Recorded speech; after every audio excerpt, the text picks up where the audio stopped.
president of Franklin's Opus, a nonprofit organization that promotes the study of American history and America's founding principles. My name is Benjamin Franklin. I am honored to be associated with Franklin's Opus and Dr. Klugowitz. This is an inspiring topic, not Benjamin Franklin, but the whole study of America and its history and its legacy, and I am honored that they've put my name on it. First, as a young man, you were quite determined to make something of yourself. Did you aim for greatness? Well, I'm not sure that anyone aims for greatness. It would be very hard to just to be great overnight, I would think. What I always aimed for was certainly to be the best that I could be, and to improve myself. I think my whole life has been one of improvements, and one of those great improvements has been always trying to improve myself.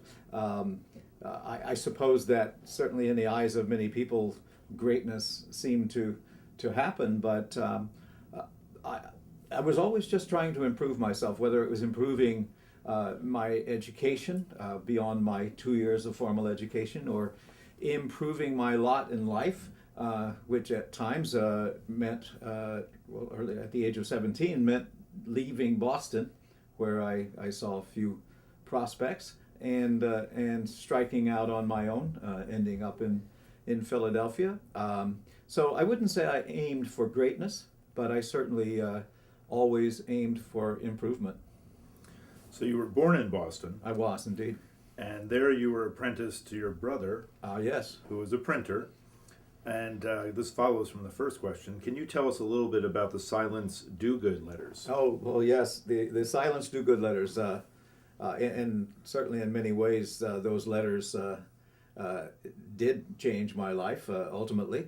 Well, I always loved to read, and when I got to be about 15, 16 years old, I began to realize that I not only love to read, I love to write. And I began to just write everything. I don't know if if you're a writer, things come to your head. You just have to write them down. And ultimately, I felt like I had to share them as well.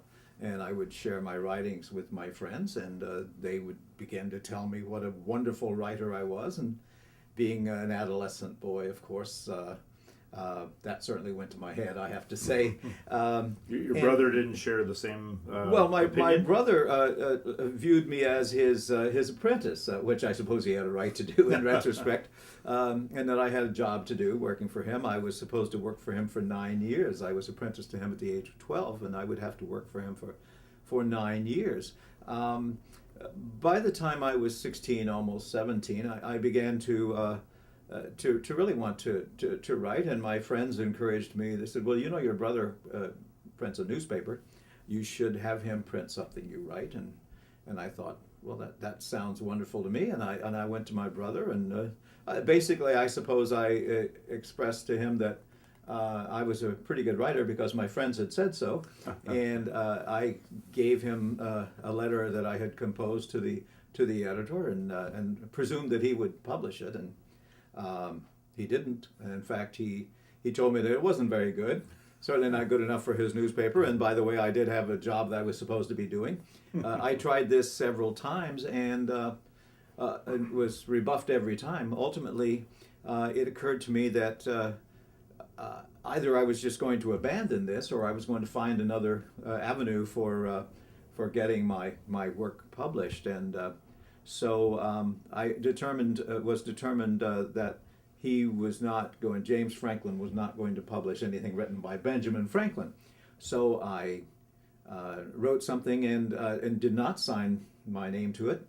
I wrote a letter to the editor. I slipped it under the door of the print shop at night, so that when he arrived the next morning, he would find it. And he found that letter that I had written the next day, and all of a sudden thought it was one of the best things he'd ever read, because my name was not on it.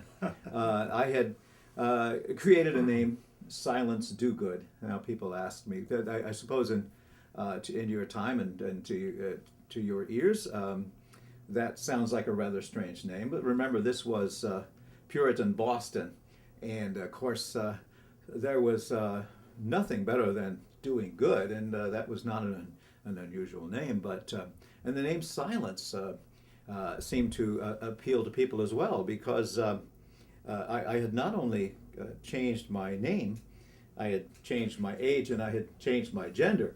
I presented myself as a widow in her 40s, telling about my life and all of the problems I had and all of this. So I'm sure that the name Silence appealed to a lot of the men in Boston, because that certainly was the number one virtue for a woman, don't you think? Anyway, but I found that, much to my surprise, this letter was not only read and published and read, but became very popular, if you will. I was in that shop every day, and I knew people were coming in asking my brother, when is this Mrs. Dogood going to write another letter? And so I thought, well, I can do that. And again, I did the same thing. I wrote a letter and slipped it under the door of the print shop, and I wrote 14 of those over the next 6 months. And of course, my brother finally found out. As I mentioned, I was an adolescent boy after all, by then 17 years old. And I not only did I have that urge to publish, but I thought, well, I'm a published writer and no one knows it's me. So I began to tell my friends about this, that I was Silence Do Good, and I later would write in another thing that I wrote under an assumed name, not to fool anyone this time, but my Poor Richard's Almanac. Yes. I began to include certain sayings that I had found, in order to sort of spice it up a bit, if you will. And one of those sayings was that 3 people can keep a secret if 2 of them are dead. And of course, none of these people I was telling my secret to were dead. So my brother found out in this little community of Boston, and we did not get along so well after that. And ultimately, I found it necessary to leave Boston. And so, and of course, those letters probably were one of the things that one of the straws that broke the camel's back, if you will.